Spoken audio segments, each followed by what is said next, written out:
Vous écoutez le podcast du marketing, épisode 131.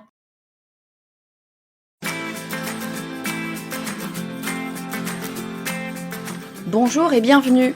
Je suis Estelle Ballot et je suis ravie de vous recevoir sur le podcast du marketing. À chaque épisode, je vous propose d'analyser les techniques marketing qui marchent, pas à pas et très concrètement, pour développer votre activité. Parfois, on a besoin d'un petit coup de pouce pour avancer. C'est pas qu'on veut pas travailler, c'est pas qu'on n'est pas motivé, mais parfois, on a du mal à trouver le bon chemin, à comprendre sous quel angle regarder les choses, à savoir par où commencer. Parfois, on a besoin de suivre une méthode, et puis tant qu'à faire, autant le faire entouré par d'autres personnes qui galèrent un peu comme nous. Parfois, on a besoin d'avoir une bonne raison d'y aller. Et quand c'est le cas, la meilleure solution, c'est un bon vieux challenge. Si, les challenges, vous savez, c'est les apprends à faire tel truc en 5 jours, ou alors 3 jours pour développer tel mindset, ou 21 jours pour atteindre ton objectif. Je suis sûre que vous les avez déjà vus passer sur les réseaux sociaux. Vous avez peut-être déjà participé d'ailleurs à l'un de ces challenges. Ça peut être sur n'importe quel thème, du summer body au développement de ses finances perso, en passant par la création d'un persona. Bref, le challenge, c'est une stratégie marketing très puissante pour faire croître son audience, la qualifier, l'engager et in fine, la convertir. Quand il est bien fait, c'est un modèle très pertinent, surtout pour les business de service, mais c'est un modèle que je connais mal, pour la bonne raison que je n'en ai jamais construit un moi-même. Donc aujourd'hui, j'ai fait appel à une pro des challenges, une personne que j'ai découverte sur les réseaux sociaux d'ailleurs, et qui a monté toute une part de son business justement grâce à cette stratégie du challenge. Cette personne, c'est Annelise Harris. Elle est française, mais elle vit aux États-Unis. Elle est pétillante et pleine de bons conseils. Je vous propose d'accueillir tout de suite Annelise Harris. Bonjour Annelise et bienvenue sur le podcast du marketing. Bonjour. Écoute, je suis très contente de te recevoir aujourd'hui. On va parler d'une stratégie marketing dont je n'ai jamais parlé sur le podcast du marketing et pourtant c'est une stratégie qu'on voit beaucoup, notamment sur les réseaux sociaux, entre autres. Donc je vais te laisser te présenter dans une seconde, mais je vais vous dire tout de suite de quoi il s'agit. Et je regardais ton site à l'instant, Annelise, et sur ton site, il est marqué « Je suis Annelise, la reine des challenges ». Donc Annelise, aujourd'hui, on va parler des challenges. Est-ce que tu peux nous dire en 2 secondes, s'il te plaît, qui tu es et ce que tu fais, Annelise? Oui, donc je m'appelle Annelise Harris. Effectivement, je suis la reine des challenges. Et en fait, il y a beaucoup de dimensions à cette appellation. Il y en a 2 à vrai dire. La première, c'est oui, effectivement, la stratégie des challenges dont on va parler. Mais au-delà de ça, en fait, une de mes forces, c'est de vraiment prendre les challenges de la vie, donc ce qui se passe dans notre vie, pour l'utiliser à des fins de business, en fait. C'est tout ce qui est derrière, finalement, l'art du storytelling et qui nous permet de vraiment de créer une présence en ligne qui soit forte et de vendre à des prix qu'on mérite et qu'on veut atteindre à des prix qui sont premium. Donc, ce que je fais, c'est vraiment, en fait, aider mes clientes à packager leur expertise, que ce soit du coaching one-on-one ou du service, en fait, tout simplement, à packager tout leur savoir-faire en une méthodologie de travail qui va être délivrée sous forme de formation en ligne ou de coaching de groupe qu'elles vont vendre donc à prix premium. Et comment? En utilisant entre autres les challenges. Écoute, c'est Donc les parfait. Bah, écoute, j'adore cette idée et j'adore l'idée, peut-être qu'on en parlera, hein, mais j'adore l'idée d'utiliser, en fait, ce qui se passe dans notre vie, et puis de le mettre dans du storytelling pour pouvoir, impacter sur notre business et communiquer sur notre business. Moi, je suis assez, je pense que, bien souvent et surtout quand on est, indépendant, solopreneur, notre vie, notre business sont quand même très interconnectés et il y a plein de choses qui se passent l'un l'autre donc autant l'utiliser. Écoute, exactement. super. On se dit qu'on va parler des challenges. Je me dis qu'il y a peut-être pas mal de personnes qui finalement, savent pas bien ce que c'est qu'un challenge ou en tout cas un challenge au sens marketing du terme. Est-ce que tu peux nous expliquer ce que c'est? Alors, je vais donner ma définition parce que je pense qu'il y a plusieurs versions de challenge possibles, mais celle que moi j'expérimentais, que je transmets à mes clientes et qui vraiment ont permis à nos business de se construire, c'est le format suivant. Le concept, c'est une semaine de formation en ligne gratuite dans un groupe Facebook avec notre communauté. Chaque jour, on est en live pendant cette journée-là, en fait, on transmet un contenu de formation avec un exercice pratique à mettre en œuvre. Parce que l'idée du challenge, c'est le défi, d'accord? Donc, Mmh. l'idée, c'est vraiment d'amener nos personnes quelque part, donc leur permettre de passer à l'action, d'avancer dans la progression de la résolution d'une problématique qui est le sujet du challenge. Et à la fin de la semaine, arrivé à la fin du challenge, on fait une proposition à cette communauté. Et cette proposition, c'est, OK, on a travaillé ensemble pendant 5 jours, t'as vu, c'était super, t'as avancé, etc. Est-ce que t'as aimé l'ambiance aussi, parce que ça crée vraiment une émulation de groupe, cet événement-là. Si tu as envie de continuer, j'ai une proposition de travail pour toi. Rejoins mon coaching individuel, mon coaching de groupe, ma formation, mon membership, peu importe.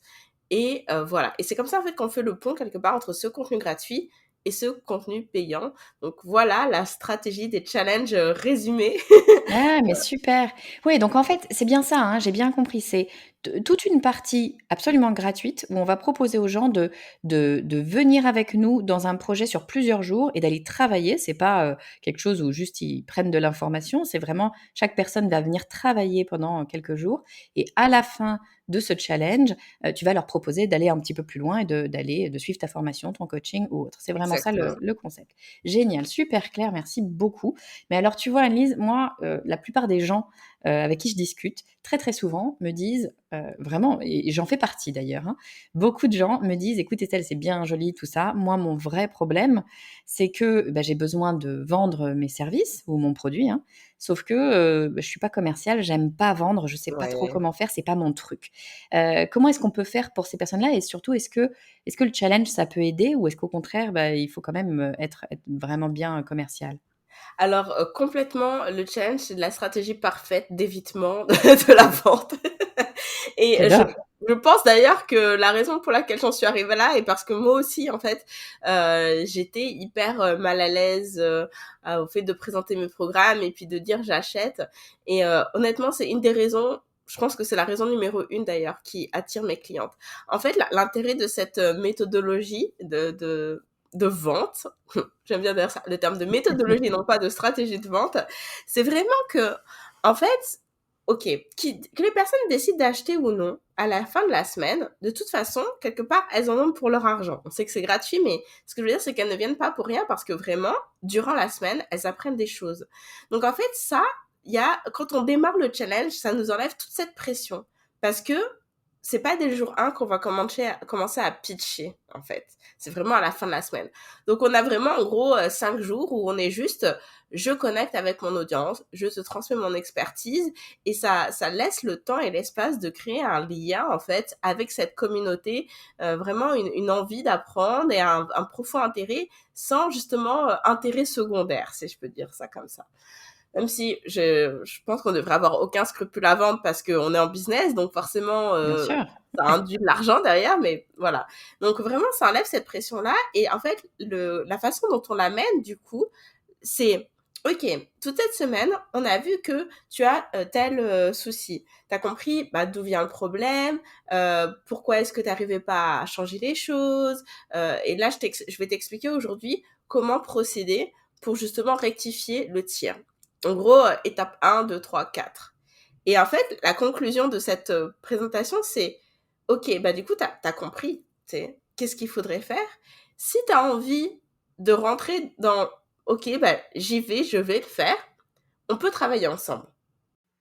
Je comprends. Attends, je suis en train de comprendre un truc. Dans ton histoire de challenge, ce que tu es en train de nous dire, c'est que, c'est vraiment un cheminement. Tout Tu à amènes fait, les gens à avancer tout à et fait. tu les fais travailler, mais tu les fais finalement travailler quand même pas mal sur eux-mêmes, quelque part, parce que tu leur fais comprendre où se trouve le problème qui peut-être les bloque dans leur développement de business, hein, par exemple, et tu leur expliques où est le problème, quelle va être la solution et tu les amènes vers, alors en l'occurrence, vers une solution qui va être la tienne, qui peut être un coaching, qui peut être une Tout formation, à qui peut être fait. plein d'autres choses. Mais finalement, c'est ça le challenge, c'est tu les fais avancer dans leur cheminement pour qu'ils Mhm. comprennent que, eh bien, ils ont besoin de travailler avec toi. C'est ça l'idée Exactement, derrière? c'est exactement ça.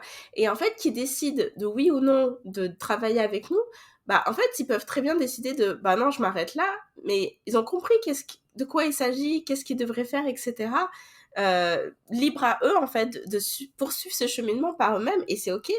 Par contre, celles qui ont adoré l'expérience, bah, elles peuvent poursuivre, en Ouais, fait. j'adore ce concept-là. Moi, c'est ce que je fais aussi, hein, et c'est, je pense, un petit peu le cœur de tous les créateurs de contenu, tu vois? Je retrouve vraiment la philosophie création de contenu, de dire: «Eh ben, moi, je commence par te donner un truc», et c'est vrai, tu as raison, ça enlève le côté, désagréable de la vente où on n'est pas forcément toujours à l'aise.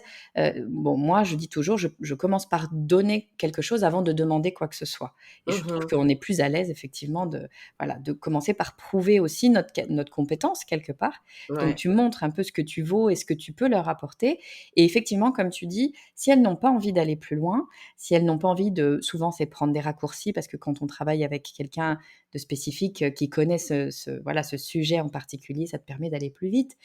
Mais si tu as pas envie, de prendre ces raccourcis-là, c'est OK, il y a pas de souci. Ce qui est intéressant, c'est que tu as les clés et tu sais maintenant ce que tu as à faire et tu peux avancer. Donc chaque personne, qu'elle travaille avec toi ou pas derrière, finalement, c'est pas ça la question. Elles ont des clés pour pouvoir avancer, et elles ont appris quelque chose pendant le challenge parce que c'est bien ça, on est d'accord, hein? Oui, L'idée, oui, c'est vraiment d'apprendre des trucs dans ce challenge. oui, oui. J'adore cette idée et je suis d'accord avec toi, ça décomplexe beaucoup, de la vente. Même si je suis d'accord avec toi, on ne devrait pas avoir à être complexé de la vente, mais c'est une, façon de présenter les choses qui met tout le monde plus à l'aise parce que tout le monde ressort avec quelque chose, qu'il paye ou qu'il paye pas, au moins tout le monde ressort avec quelque chose. OK, super, mais alors tu vois, là, quand je réfléchis à ça, je me dis, la difficulté de ton histoire de challenge, c'est, et c'est souvent ce qu'on me dit d'ailleurs avec la création de contenu avec le podcast. D'ailleurs, tu vois, Mmh. maintenant que je discute avec toi, j'y pense, c'est vraiment toujours la même chose, c'est te dire où est-ce que tu mets la limite, pour pas trop en donner? Parce que si tu dois proposer quelque chose de payant derrière, mais que tu as déjà donné les clés avant, qu'est-ce qui fait que les personnes vont encore avoir, eh bien, envie, besoin, de travailler avec toi après? Sachant que c'est vraiment l'inquiétude, enfin, c'est l'inquiétude numéro 1 après le être face à la caméra Ah de oui. mes clients pour les challenges. C'est, mais 1 semaine, c'est long, qu'est-ce que je vais dire? Et puis, comment je fais en sorte que finalement, j'ai pas déjà tout raconté de ce qu'ensuite j'enseigne? Et ça, c'est vraiment une peur qui est infondée à plusieurs raisons. Déjà, la première qui me vient à l'esprit, c'est attends, pour en arriver là, ça t'a pris des années d'apprentissage, peut-être même que tu as des diplômes, et cetera. Comment penses-tu qu'en 5 heures, si admettons que tu fasses 1 heure de live et généralement c'est plus court que ça, tu serais capable de tout donner? Alors c'est juste impossible. Sans parler du fait que en plus les gens payent pour accéder à toi, pour pouvoir te poser des questions, pour avoir ton regard sur leur situation individuelle, ce qui est juste impossible dans un challenge. Mais au-delà de ça, la façon dont, je forme mes clientes pour construire leur challenge, c'est vraiment de le voir comme votre challenge, c'est une introduction à votre offre payante. Et je pense que c'est une fausse croyance de se dire que apprendre à faire des choses aux gens, c'est forcément, comment faire. Que c'est la valeur, elle est attachée à la mise en pratique. En fait, il y a beaucoup de choses à voir en amont avant même de se poser la question du comment faire. Et si je peux faire un exemple, bon, un peu, là, je le sors de mon chapeau, hein. Mmh. On va dire que la personne, son problème, c'est, je veux perdre du poids.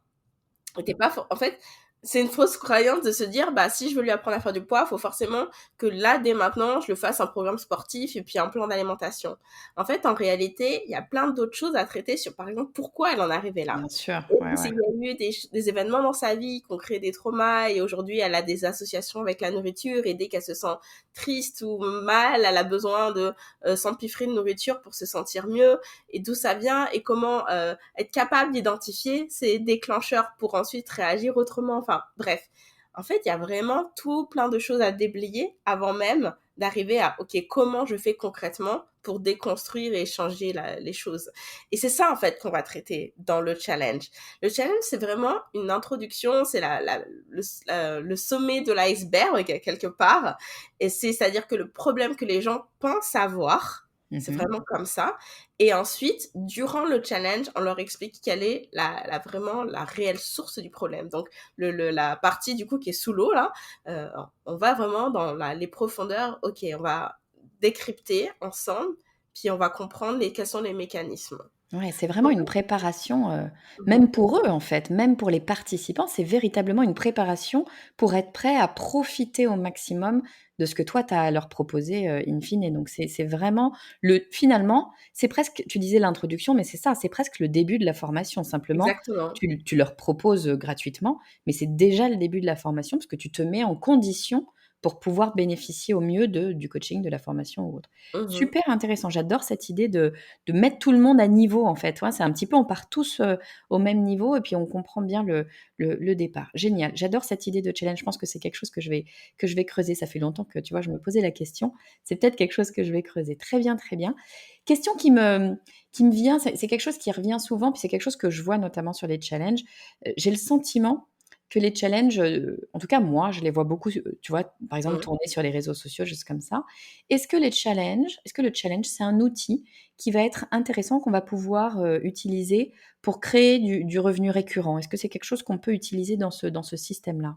Oui, ce que j'explique à mes clientes, c'est que, en fait, un challenge tous les 3 mois, c'est tout ce dont elles ont besoin, en fait, pour avoir justement une stabilité de revenus et des revenus récurrents. Parce que le fait est que quand elles vont vendre leur offre à l'issue du challenge, la, je pense que la majorité ont fait tout ça, c'est-à-dire que oui, on propose un paiement une fois, mais on propose aussi des paiements en plusieurs mensualités. Ouais, Et en fait, en faisant des challenges tous les 3 mois, bah, les paiements mensuels s'accumulent en fait. Admettons qu'on propose un paiement sur 6 mois, bah, mmh quand on refait notre challenge au mois 3, on ajoute de nouveaux paiements et bien récurrents à sûr, ceux du premier trimestre. Et c'est ouais. comme ça, en fait, que ça permet non seulement de créer des revenus récurrents, mais de scaler, comme on dit en anglais, de Mmh. vraiment de monter en puissance, en fait, en termes de chiffre d'affaires dans son entreprise. Super intéressant. Et est-ce que les challenges, tu peux les mettre, alors moi j'appelle ça en evergreen, est-ce que tu peux les mettre en automatique Oui. aussi? Est-ce que tu es peut-être pas obligé d'être en live et tu peux le faire tourner, tout seul? Ça se fait ça? Complètement, complètement. D'ailleurs, c'est une des choses pour le coup que j'apprends à faire dans mon programme des impératrices. C'est vraiment la finalité. C'est-à-dire qu'une fois, en fait, que tu as fait ton challenge une fois, deux fois, trois fois, parce que moi, je crois vraiment en l'essai-erreur. Et ce que je veux dire par là, c'est que, en fait, oui, on peut faire un challenge les premières fois qui marche super bien, etc. Mais généralement, moi, j'ai tendance à ne pas rester sur mes acquis. Puis mes clientes, elles ont un peu cette mentalité-là. C'est-à-dire qu'on va le refaire une deuxième fois pour vraiment le perfectionner, en fait. Mmh. Parce que forcément, au premier coup, il y a toujours des petites choses à ajuster, peut-être des points qui étaient pas hyper clairs et du coup, on a eu des questions dessus, donc on va vraiment préciser. Et en fait, on fait plusieurs itérations comme ça jusqu'à arriver à une version, on va dire, quasi parfaite, en tout cas qui nous donne vraiment de la satisfaction et qui convertit hyper bien. Et une fois qu'on a cette version-là, alors là, oui, on l'automatise. Très Pour moi, bien. c'est vraiment ça, le Ouais. sens de l'entonnoir de vente, parce que trop souvent, les gens, je pense, ont cette idée, OK, revenu passif, il faut que je crée un entonnoir de vente, mais sans avoir jamais testé leur matériel marketing.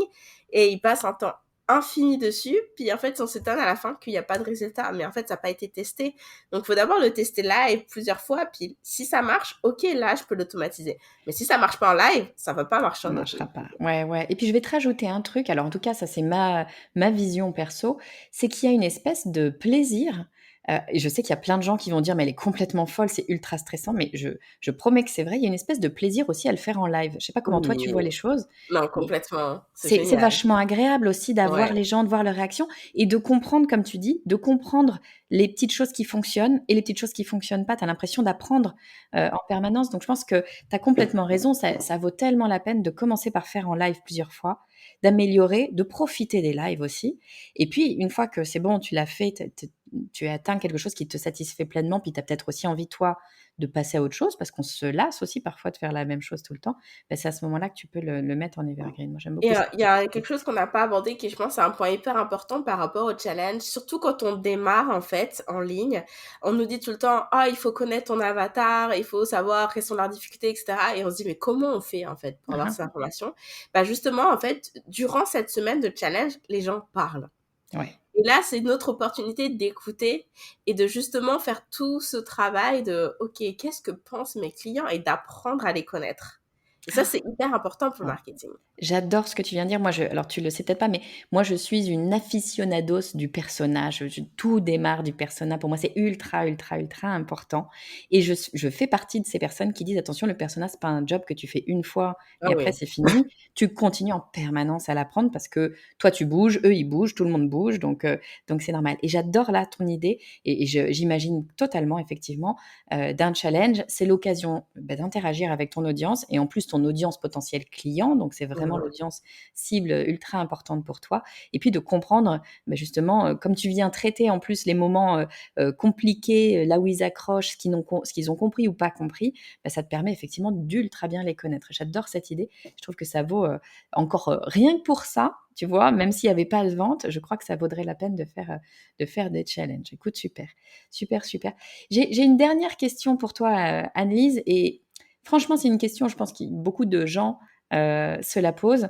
Beaucoup de gens me disent, non mais attends Estelle, parce que moi je parle beaucoup aussi de base email, de création de base email, et que Mhm. c'est important d'avoir une audience, etc., etc. Mhm.